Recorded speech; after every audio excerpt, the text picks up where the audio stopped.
अस्सलामुअलैकुम नाज़रीन, मैं हूँ आपकी मेज़बान सानिया गुल। नाज़रीन, कितनी हकीकत और कितना सियासी प्रोपेगेंडा। वफाकी police PTI chairman Imran Khan को गिरफ्तार करना चाहती थी। साबिक वज़ीर आज़म इमरान खान ने एक ताज़ा तरीन दावा किया है कि वज़ीर दाखिला के हुक्म पर पुलिस रबड़ की गोलियों समेत बनीगाला पर हमलावर होना चाहती थी। इमरान खान को गिरफ्तार करने के बजाय कोई और ही प्रोग्राम था। इमरान खान जिस दिन पेशावर गए थे उस दिन रात 3 बजे बनीगाला गाड़ियां आई। इमरान खान को गिरफ्तार करने के बजाय कोई और ही प्रोग्राम था। मुराद सईद की जानिब से ये बड़ा इंकशाफ सामने आया है। नाज़रीन, आपको बताएं कि तहरीक इंसाफ के रहनुमा मुराद सईद ने इंकशाफ किया है कि इमरान खान जिस दिन पेशावर गए थे उस दिन रात 3 बजे बनीगाला गाड़ियां आई। इमरान खान को गिरफ्तार करने के बजाय इनकी कोई और ही मनसूबाबंदी थी। निजी टीवी के प्रोग्राम में गुफ्तगू करते हुए मुराद सईद ने कहा कि इमरान खान की जान को खतरा पहले भी था, इस वक्त भी है, और एक साबिक वज़ीर आज़म को सिक्योरिटी देने के बजाय उनसे सिक्योरिटी ली गई है। मुराद सईद ने कहा कि इमरान खान जिस दिन पेशावर गए थे उस दिन रात 3 बजे बनीगाला गाड़ियां आई। इमरान खान को गिरफ्तार करने के बजाय कोई और ही इनका प्रोग्राम था। गिरफ्तारी के लिए जिस अंदाज से ये लोग आए थे, प्रोग्राम उससे कुछ और ही लगता था। साबिक वजीर ने कहा कि टीचर्स के एहतजाज वाले दिन पुलिस रबड़ की गोलियां बनीगाला क्यों लाई? पुलिस वाले इमरान खान के घर के गेट तक पहुंच गए क्यों आए? टीचर्स को किसने इश्तियाल दिलाने की कोशिश की? क्या वज़ीर दाखिला का कोई किरदार था? बनीगाला में सानेहा मॉडल टाउन दोबारा शुरू करने की कोशिश क्यों की जा रही थी? किसी को गिरफ्तार करने के लिए 2 या 3 गाड़ियां चाहिए होती हैं।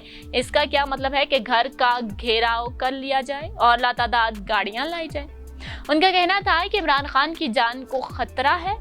थ्रेट अलर्ट जारी किया गया है। थ्रेट अलर्ट में अफगानिस्तान से किसी ग्रुप का जिक्र भी किया गया है। उन्होंने कहा कि देखना होगा पाकिस्तान में उनके हैंडलर कौन है। खित्ते और पाकिस्तान के साथ जो हो रहा है, भारत के ग्रेटर प्रोग्राम में रुकावट इमरान खान थे, जबकि दूसरी ही जानिब इमरान खान ने ये बात कही है कि फौज हमारी है और हम उससे मोहब्बत करते हैं। और ख़ास तौर पर इमरान खान ने कहा कि मैं अपनी फौज से मोहब्बत करता हूँ।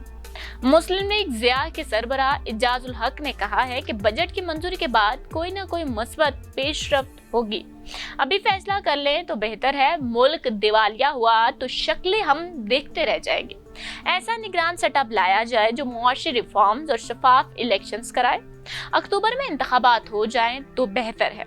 खान साहब के और भी जराए हैं जिनके जरिए बातचीत चल रही है।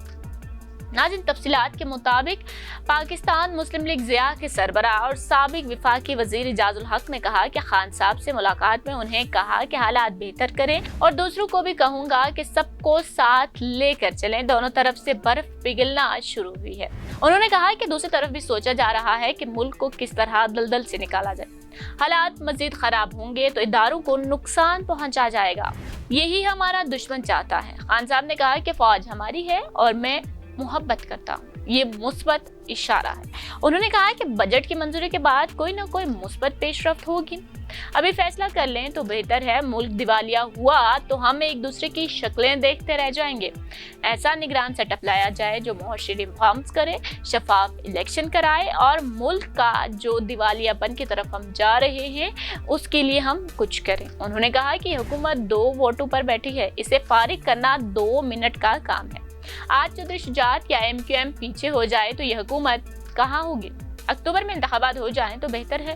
खान साहब के और भी जराए हैं जिनके जरिए बातचीत हो रही है। इजाजुल हक ने मजीद कहा कि नवाज शरीफ ने 14 बार नाम लेकर इदारों पर तनकीद की। अगर नवाज शरीफ से हाथ मिलाया जा सकता है तो फिर सबसे मिलाया जा सकता है। हालात सुधारने का काम तमाम इदारे के हैं और सबको बैठकर बिठाकर बातचीत करनी चाहिए। नाज़रीन, इस बारे में आपका क्या ख्याल है? हमें अपनी राय से जरूर आगाह कीजिएगा और हमारी वीडियो को लाइक और शेयर करना मत भूलिएगा।